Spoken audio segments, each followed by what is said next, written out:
خواستگاری رفته بودم. زن 45 ساله دروازه را در این بسته کرد. به خاطر که مویای سرم رفته بود. باز پیش امو دکتر رفتم. چندین نسخه داده بود. عصبانی بودم. بسیار زیاد عصبانی بودم.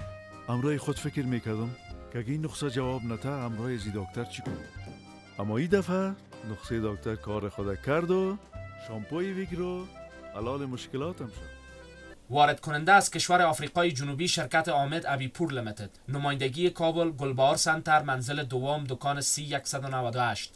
نمایندگی هرات جاده بانک خون الماس شرق سنتر منزل سوم دکان نمبر 69. نمایندگی مزار شریف کفایت مارکت منزل دوم اتاق 236 و 237 شرکت برادران سرخیزاده. نمایندگی دوم دروازه بلخ شهزاده مارکت اکبر انوری در ملتون منزل اول دکان نمبر 251.